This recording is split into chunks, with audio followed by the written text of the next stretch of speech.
Assalamualaikum warahmatullahi wabarakatuh. Kami dari kelompok 4 kelas 510 akan mempresentasikan materi tentang modul bendahara. Sebelumnya, perkenalkan anggota kelompok kami. Yang pertama ada Alifna Fikriani Putri, absen 1. Dan yang kedua ada Maike Erlinur Pritami, absen 14. Dan yang ketiga ada Muhammad Fazri Hardiansah, absen 15. Topik pembahasan pada hari ini yang pertama ada pendahuluan. Nah, pendahuluan itu berisi dasar hukum, konsep dan kerangka teori, dan yang ketiga ada ruang lingkup bendahara satker di kementerian atau lembaga. Dan yang kedua itu ada proses bisnis. Di proses bisnis ini kita akan mempelajari tentang tugas dan wewenang bendahara. Yang ketiga ada gambaran umum aplikasi, yaitu ada deskripsi umum, terus kemudian ada keterkaitan dengan modul lain, kemudian ada input, proses, dan output. Dan yang keempat ada risiko dan pengendalian. Dasar hukum. Dasar hukumnya itu yang pertama ada Undang-Undang Nomor 17 Tahun 2003 tentang Keuangan Negara. Dan yang kedua ada Undang-Undang Nomor 1 Tahun 2004 tentang Perbendaharaan Negara. Dan yang ketiga ada Undang-Undang Nomor 15 Tahun 2004 tentang Pemeriksaan, Pengelolaan, dan Tanggung Jawab Keuangan Negara. Yang keempat ada PP Nomor 45 Tahun 2013. Kemudian ada PP Nomor 50 Tahun 2018. Tentang perubahan PP Nomor 45 Tahun 2013 tentang tata cara pelaksanaan APBN PMK Nomor 190 Tahun 2012 tentang tata cara pembayaran dalam rangka pelaksanaan APBN. PMK Nomor 190 Tahun 2012, kemudian ada PMK Nomor 178 Tahun 2018, kemudian ada PMK Nomor 162 Tahun 2013, lalu ada PMK Nomor 230 Tahun 2016, dan yang terakhir ada Peraturan Direktur Jenderal Perbendaharaan Nomor PER 3/PB/2014 tentang petunjuk teknis penatausahaan, pembukuan, dan pertanggungjawaban bendahara pada Satuan Kerja Pengelola Anggaran Pendapatan dan Belanja Negara serta verifikasi laporan pertanggungjawaban bendahara. Yang pertama yaitu ada pendahuluan. Definisi menurut Undang-Undang Nomor 1 Tahun 2004 yaitu bendahara merupakan setiap orang atau badan yang diberi tugas untuk dan atas nama negara atau daerah menerima, menyimpan dan membayar atau menyerahkan uang atau surat berharga atau barang-barang negara atau daerah. Sedangkan definisi bendahara umum negara adalah pejabat yang diberi tugas untuk melaksanakan fungsi perbendaharaan umum negara. Bendahara penerimaan adalah orang yang ditunjuk untuk menerima, menyimpan, menyetorkan, menatausahakan, dan mempertanggungjawabkan uang pendapatan negara atau daerah dalam rangka pelaksanaan APBN atau APBD pada kantor atau satuan kerja Kementerian Negara atau lembaga atau pemerintah daerah. Dan yang terakhir adalah bendahara pengeluaran adalah orang yang ditunjuk untuk menerima, menyimpan, membayarkan, menatausahakan, dan mempertanggungjawabkan uang untuk keperluan belanja negara atau daerah dalam rangka pelaksanaan APBN atau APBD pada kantor satuan kerja Kementerian Negara atau lembaga atau pemerintah daerah. Bendahara umum. Kementerian Keuangan selaku bendahara umum negara mengangkat kuasa bendahara umum negara atau kuasa BUN untuk melaksanakan tugas kebendaharaan dalam rangka pelaksanaan anggaran dalam wilayah kerja yang telah ditetapkan. Tugas kebendaharaan sebagaimana dimaksud pada ayat 1 meliputi kegiatan menerima, menyimpan, membayar, dan menyerahkan, menatausahakan, dan mempertanggungjawabkan uang dan surat berharga yang berada dalam pengelolaannya. Sedangkan tugas utama kuasa BUN yaitu memerintahkan penagihan piutang negara kepada pihak ketiga sebagai penerimaan anggaran, melakukan pembayaran tagihan pihak ketiga sebagai pengelolaan anggaran. Kemudian ada perihal bendahara, kebendaharaan pada satker di kementerian atau lembaga. Menteri atau pimpinan lembaga atau gubernur atau bupati atau wali kota itu mengangkat bendahara penerimaan untuk melaksanakan tugas kebendaharaan dalam rangka pelaksanaan anggaran pendapatan pada kantor atau satuan kerja di lingkungan kementerian negara atau lembaga atau satuan kerja perangkat daerah. Menteri atau pimpinan lembaga atau gubernur atau bupati atau wali kota itu mengangkat bendahara pengeluaran untuk melaksanakan tugas kebendaharaan dalam rangka pelaksanaan anggaran belanja pada kantor atau satuan kerja di lingkungan kementerian negara atau lembaga atau satuan kerja perangkat daerah. Bendahara penerimaan dan bendahara pengeluaran sebagaimana dimaksud pada ayat 1 dan ayat 2 adalah pejabat fungsional.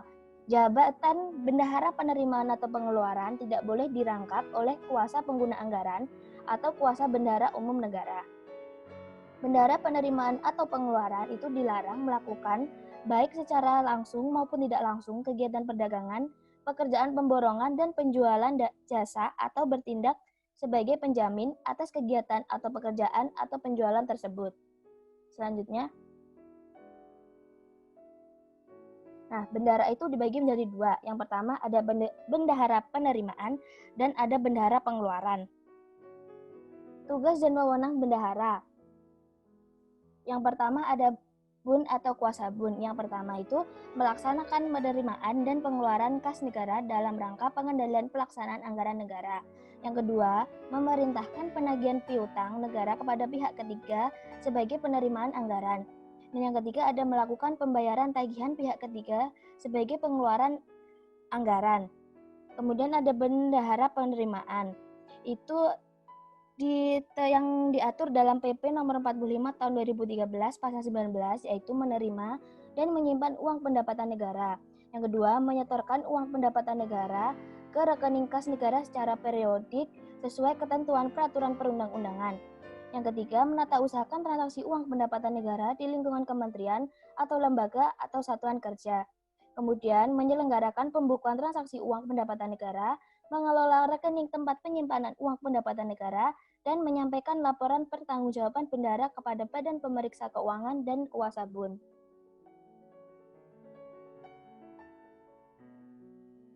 Bendahara pengeluaran diatur dalam PP 45 tahun 2013 pasal 23, bendahara pengeluaran itu melaksanakan tugas perbendaharaan atas uang persediaan, yaitu meliputi menerima dan menyimpan uang persediaan, melakukan pengujian tagihan yang akan dibayarkan melalui uang persediaan, melakukan pembayaran yang dananya berasal dari uang persediaan berdasarkan perintah KPA, menolak perintah pembayaran apabila tagihan tidak memenuhi persyaratan untuk dibayarkan, melakukan pemotongan atau pemungutan dari pembayaran yang dilakukannya atas kewajiban kepada negara, menyetorkan pemotongan atau pemungutan kewajiban kepada negara ke rekening kas umum negara, menata usahakan transaksi uang persediaan, menyelenggarakan pembukuan transaksi uang persediaan, mengelola rekening tempat penyimpanan uang persediaan, menyampaikan laporan pertanggungjawaban bendahara kepada Badan Pemeriksa Keuangan dan kuasa bun, dan yang terakhir menjalankan tugas kebendaharaan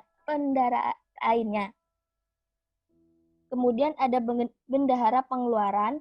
Itu bendahara pengeluaran melaksanakan tugas kebendaharaan atas uang atau surat berharga yang berada dalam pengelolaannya, yang meliputi yang pertama, uang atau surat berharga yang berasal dari UP dan pembayaran LS melalui bendahara pengeluaran, dan uang atau surat berharga yang bukan berasal dari UP dan bukan berasal dari pembayaran LS yang bersumber dari APBN.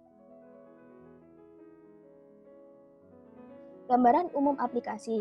Modul bendahara itu merupakan bagian dari kelompok modul pelaksanaan anggaran yang fungsinya adalah menitikberatkan pada proses penatausahaan penerimaan dan pengeluaran negara di bendahara. Nah, modul bendahara itu dibagi menjadi dua, yaitu ada bendahara penerimaan dan bendahara pengeluaran. Terus, untuk prosesnya itu yang pertama ada penatausahaan LS bendahara, penatausahaan UP atau TUP, terus ada penatausahaan potongan atau pungutan pajak, kemudian ada penatausahaan surat bukti setoran pendapatan dan pengembalian belanja, dan yang terakhir ada transaksi lain yang dikelola oleh bendahara. Berikut merupakan bagan integrasi sakti pelaksanaan anggaran.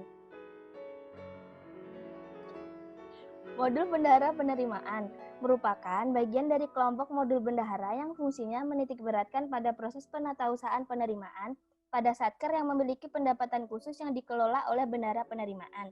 Nah, di sini ada lingkup fungsionalitas.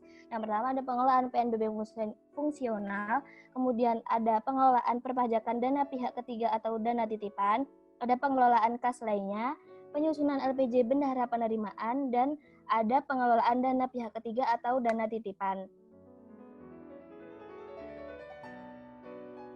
Oke. Jadi selanjutnya ada integrasi dengan modul lainnya. Pertama, di modul pembayaran. Di modul pembayaran terdapat informasi realisasi PNBP dari potongan SPM yang selanjutnya ke modul bendahara penerimaan. Untuk referensi di modul bendahara penerimaan itu berasal dari modul administrasi dan modul anggaran, yang mana di modul anggaran tersebut terdapat estimasi pendapatan. Selanjutnya ada pengelolaan PNBP fungsional. Yang pertama ini membuat surat bukti setor atau SBS. Selanjutnya mencatat setoran PNBP fungsional SBS atau non-SBS. Selanjutnya mencatat setoran PNBP dana titipan atau dana pihak ketiga. Lalu ada upload ADK PNBP dengan eksistensi zip dari aplikasi Simponi. Yang terakhir itu monitoring penerimaan. Selanjutnya ada pengelolaan PNBP fungsional. Yang pertama ini ada setoran PNBP SBS, surat bukti setor. Contoh transaksinya, setoran penyewaan gedung aula kantor dari penyewa ke bendahara kemudian ke kas negara. Jadi prosesnya itu mulai dari mencatat uang masuk SBS atau surat bukti setor, lalu melakukan jurnal kas masuk dan pelaporan. Selanjutnya melakukan setoran PNBP akan dilakukan annual financial plan keanggaran, lalu mencatat jurnal kas keluar, realisasi, dan update FA. Lalu selanjutnya, uang akan disetor ke bank. Yang kedua itu ada setoran PNBP non-SBS. Contoh transaksinya itu setoran penyewaan ruang gedung untuk mesin ATM dari penyewa, setor langsung ke kas negara. Jadi dari penyewa melakukan setoran PNBP. Lalu akan dilakukan update AFP, Annual Financial Plan, masuk ke anggaran, dan juga akan melakukan jurnal realisasi dan update FA ke General Ledger dan pelaporan. Prosedur pengelolaan dana titipan pihak ketiga. Contohnya itu setoran pendapatan lelang yang bersumber dari uang jaminan dan pemenang lelang. Jadi dana pihak ketiga ini melakukan penyetoran kas yang terdiri dari uang jaminan serta uang pembelian barang lelang tersebut. Jadi akan dilakukan approval kas masuk dana pihak ketiga atau dana titipan. Lalu akan dibuat jurnal kas masuk ke General Ledger dan pelaporan. Selanjutnya uang jaminan yang tadi diberikan yang disetorkan oleh pihak ketiga akan dikeluarkan dan akan dikembalikan ke pihak ketiga. Sedangkan uang pembayaran barang lelang tersebut akan pindah kategori ke kas PNBP. Selanjutnya, saldo akan menjadi hak negara.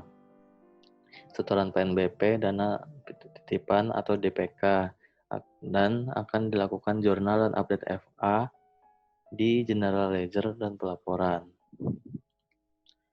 Selanjutnya ada prosedur pengelolaan pajak dana pihak ketiga atau dana titipan. Pengelolaan perpajakan merupakan pengelolaan atas saldo kas yang sudah menjadi hak negara yang tergolong dalam kategori kas pajak yang bersumber dari transaksi dana pihak ketiga. Ini sebenarnya sama saja seperti slide sebelumnya, cuman yang membedakan itu contohnya itu pengelolaan kas pajak dan lelang pengelolaan kas pajak atas lelang. Jadi inti proses itu ada 3, yaitu yang pertama pindah kategori kas perpajakan dana titipan, selanjutnya akan mutasi masuk atau keluar, dan yang terakhir akan dilakukan setoran perpajakan dana titipan. Selanjutnya ada prosedur pengelolaan kas lainnya, yaitu merupakan pengelolaan kas lainnya pada bendahara penerimaan atas setoran masuk yang belum diketahui sumber dan maksud tujuan penyetorannya. Jadi prosesnya itu bisa dilihat dari sini. Yang pertama, pihak ketiga akan dilakukan approval kas masuk kategori kas lainnya. Lalu akan dilakukan jurnal kas masuk pada General Ledger dan pelaporan. Selanjutnya akan dilakukan mutasi kas keluar atau masuk atau keluar. Jika kas keluar akan dikembalikan kembali ke pihak ketiga. Sedangkan apabila mutasi masuk akan dilakukan pemindahan kategori kas lainnya ke kas PNBP pajak atau DPK. Prosedur pengelolaan LPJ dan pengiriman ADK. LPJ bendahara penerimaan yang dibuat di dalam sakti merupakan turunan atau subledger account dari akun-akun terkait bendahara penerimaan yang disajikan dalam laporan keuangan Satker. ADK LPJ bendahara penerimaan dihasilkan atau dibentuk pada sakti untuk kemudian diunggah pada sprint. Selanjutnya ada fitur bendahara penerimaan. Jadi di slide ini dijelaskan menu serta fungsi-fungsi dari fitur bendahara penerimaan. Selanjutnya ada modul bendahara pengeluaran, yaitu merupakan bagian dari modul bendahara yang fungsinya adalah menitikberatkan pada proses penatausahaan, penerimaan, dan pengeluaran negara pada bendahara pengeluaran. Untuk lingkup fungsionalitasnya itu ada pengelolaan UP atau GUP dan TUP atau GTUP, lalu ada pengelolaan dana titipan atau LS bendahara, lalu ada penyusunan LPJ bendahara. Selanjutnya ada prosedur pengelolaan UP dan TUP. UP digunakan untuk keperluan membiayai kegiatan operasional sehari-hari Satker dan membiayai pengeluaran yang tidak dapat dilakukan melalui mekanisme pembayaran LS. UP merupakan uang muka kerja dari kuasa bun kepada bendahara pengeluaran yang dapat dimintakan penggantinya atau revolving. Jadi yang pertama itu ada menghitung usul UP, lalu mencetak rincian pembayaran TUP, merekam dan mencatat kwitansi, memungut dan menyetorkan pajak, serta mencatat penerimaan sisa UP atau TUP. Selanjutnya ada prosedur pengelolaan UP dan TUP. Yang pertama ada proses uang persediaan. Jadi dimulai pada bendahara melakukan input referensi akun UP. Selanjutnya akan dilakukan setup variabel UP, lalu menghitung usul UP. Selanjutnya staf PPK akan menginput UP, mencatat SP2D, lalu bendahara akan melakukan pemindahan kas ke bank. Yang selanjutnya ada proses tambahan UP. Jadi dimulai pada bendahara melakukan rincian TUP, lalu staf PPK melakukan input SPP, kemudian proses SPM mencatat SP2D, lalu bendahara akan melakukan pemindahan kas bank. Selanjutnya ada alur pembuatan SPM GUP atau PTUP. Yang pertama ini ada operator sakti atau staf PPK melakukan input PPBJ, akun belanja aset tetap atau presiden wajib. Lalu di operator aset tetap atau persediaan akan melakukan pendetailan aset tetap persediaan.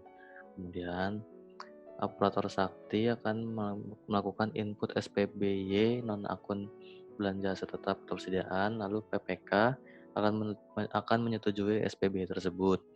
Selanjutnya bendahara akan menerbitkan 2 kwitansi. Yang pertama untuk membuat DRPP, lalu dari bendahara yang membuat DRPP itu operator sakti akan melakukan input SPP. Selanjutnya PPK akan menyetujui SPP tersebut dan akan meng-create ADK SPP. Selanjutnya bendahara akan menghasilkan dokumen yang berbentuk NRT, dan kemudian operator sakti akan mencetak SPM. Kemudian pejabat penandatanganan SPM akan menyetujui SPM tersebut dan akan membuat ADK SPM yang lalu akan dihasilkan dokumen berbentuk PMRT. Lalu KPPN akan memproses dan akan menghasilkan dokumen berupa SP2D. Lalu operator sakti akan mencatat SP2D tersebut. Kemudian kwitansi yang kedua itu untuk melakukan pemungutan pajak. Lalu biller akan menyetor pemungutan dan akan menghasilkan dokumen no billing dan NTPN. Lalu selanjutnya bendahara akan mencatat setoran pajak tersebut.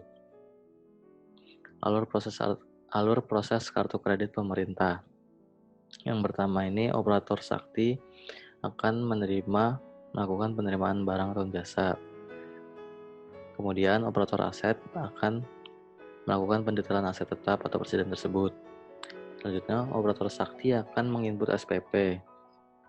Lalu pejabat pembuat komitmen atau PPK akan menyetujui SPP dan membuat ADK SPP. Kemudian KPPN akan membuat dokumen berbentuk NRT dan operator sakti akan mencetak SPM. Kemudian pejabat penandatanganan SPM atau PPSPM akan menyetujui dan membuat ADK SPM dan menghasilkan dokumen berbentuk PMRT. Kemudian KPPN atau SPAN akan memproses dan menghasilkan dokumen SP2D. Lalu operator sakti akan mencatat SP2D tersebut dan bendahara akan mencatat kas masuk. Ini dibagi menjadi dua. Yang pertama, pembayaran tagihan KPP akan dilakukan pembayaran billing statement ke perbankan, dan selanjutnya Anda melakukan pemungutan pajak dan yang akan dilakukan penyetoran pajak ke perbankan. Lalu proses transaksi non kontraktual. Operator sakti yang pertama ini operator sakti akan melakukan input supplier, kemudian pejabat pembuat komitmen atau PPK akan membuat ADK supplier dan menghasilkan dokumen berupa BCSR. Kemudian KPPN akan memproses dan menghasilkan dokumen berupa NRS. Lalu operator sakti akan proses BAST barang atau jasa berupa pencatatan belanja LS non kontraktual, pencatatan belanja barang atau jasa UP tunai atau bank, pencatatan belanja barang atau jasa kasibah, pencatatan belanja KKP, pencatatan belanja UP falas, pencatatan belanja BLU, serta pencatatan BAST belanja atau jasa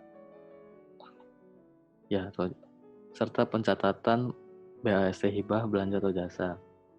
Kemudian modul aset tetap persediaan akan dilakukan pendetailan aset tetap. Kemudian akan dilakukan pendetailan aset tetap atau persediaan dalam modul aset tetap persediaan. Selanjutnya operator sakti akan melakukan input SPP atau SPBY. Alur proses ganti uang persediaan kembali pajak atau GUPKP. Pertama, operator sakti akan melakukan input SPBY. Lalu PPK atau pejabat pembuat komitmen akan menyetujui SPBY tersebut. Lalu bendahara akan menerbitkan kwitansi dan membuat DRPP. Selanjutnya, operator sakti atau staf PPK akan melakukan input SPP. Prosedur pengelolaan dana titipan atau LS bendahara. Pertama ini SP2D LS bendahara pada operator sakti. Selanjutnya bendahara pengeluaran akan melakukan pemindahan kas bank, lalu pembayaran dana titipan serta pengembalian dana sisa titipan. Lalu biller akan menerima setoran sisa dana titipan. Selanjutnya akan dilanjutkan oleh teman saya, Alifna.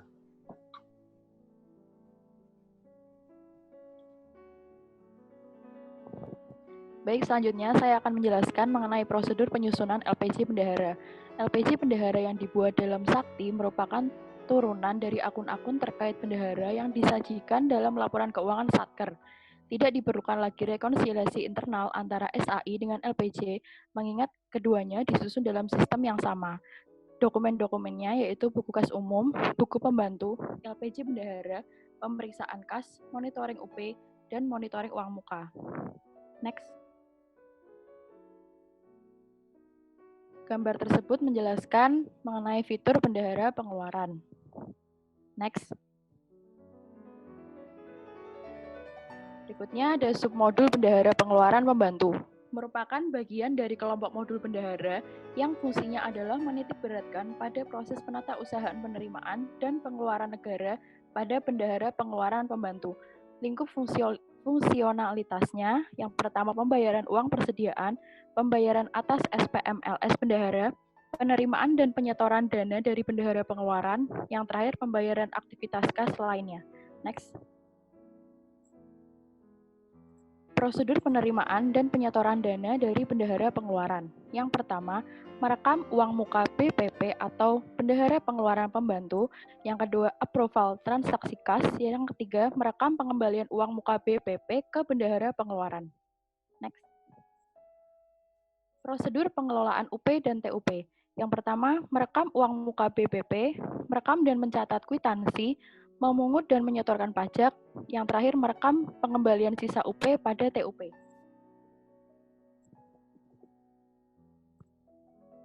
Prosedur pengelolaan dana titipan atau LS ke bendahara. Yang pertama, merealisasi pembayaran dana titipan. Selanjutnya, mencatat pengembalian belanja.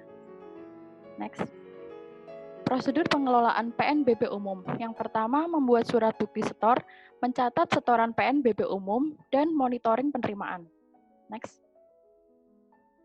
Prosedur pengelolaan PNBP fungsional. Yang pertama, membuat surat bukti setor, mencatat setoran PNBP fungsional. Yang ketiga, monitoring penerimaan. Next.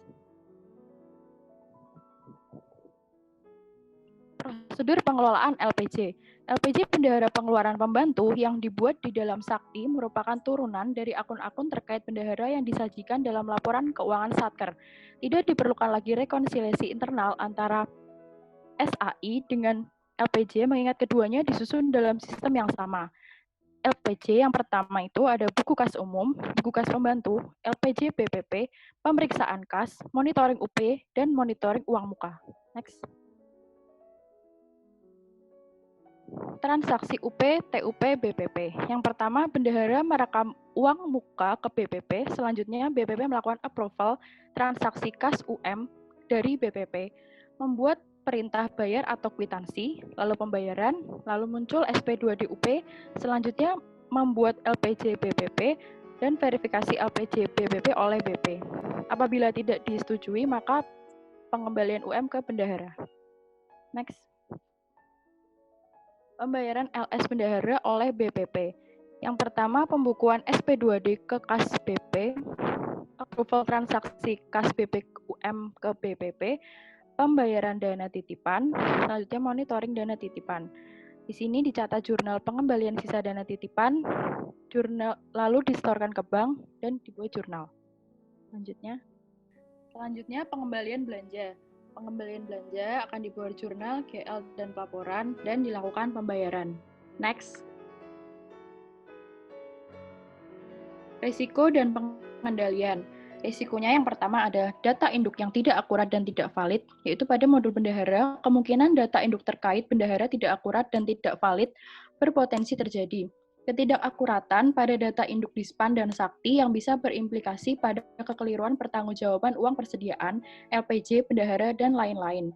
Cara pengendaliannya, yang pertama, pengendalian integritas pemrosesan data. Bentuk pengendalian aplikasi berupa pengendalian input, proses, dan output.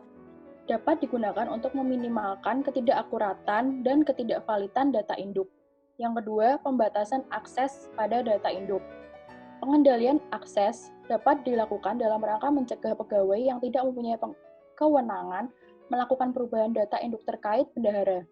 Pembagian tugas dan peran para pengguna aplikasi dapat diterapkan. Selain itu, pengendalian terhadap pusat data diterapkan dalam angka mencegah akses yang tidak sah. Next, risiko dan pengendalian selanjutnya yaitu kehilangan dan kerusakan data. Ancaman berupa data induk yang rusak dan hilang pada modul bendahara dengan desain data terpusat pada SPAN dan Sakti berpotensi terjadi. Kebakaran, kebanjiran, sabotase atas pusat data tempat menyimpan data, penganggaran dapat terjadi sewaktu-waktu. Selain itu, perlindungan yang kurang atas piranti yang diterapkan pada server, jaringan, dan lain-lain beresiko mengancam keberlangsungan sistem. Pengendalian yang dilakukan, pertama, backup atas data. Langkah antisipasif berupa melakukan backup atas data secara rutin dapat dilakukan agar jika sewaktu-waktu data rusak atau hilang, ada data yang dapat dipulihkan pada sistem. Yang kedua, menerapkan DRP, Disaster Recovery Plan. Dalam kondisi tertentu, ketika ada kendala pada infrastruktur sistem yang gagal berfungsi, misalkan pusat data mengalami kebakaran atau kerusakan parah, maka organisasi harus dapat melakukan mitigasi dengan mengandalkan pada pemulihan sistem akibat musibah. Organisasi hendaknya mempunyai kemampuan untuk pemulihan operasional bisnis, misalnya memiliki cadangan pusat data yang terletak di lokasi lain atau di kota lain. Next. Pembayaran duplikasi. Ketidakcermatan bendahara atas pembayaran dengan menggunakan UP mungkin bisa terjadi, yaitu membayar kepada penerima lebih dari satu kali. Pengendalian yang dilakukan, yang pertama, mengharuskan kelengkapan bukti tagihan. Bendahara hendaknya membayar tagihan jika dilengkapi dengan bukti tagihan yang lengkap. Yang kedua, memberikan status telah dibayar atas bukti tagih. Memberikan tanda atau status bukti tagih sudah dibayar jika tagihan sudah dibayarkan kepada penerima pembayaran. Next. Baik, terima kasih teman-teman atas perhatiannya. Semoga bermanfaat. Wabillahi taufiq wal hidayah. Wassalamualaikum warahmatullahi wabarakatuh.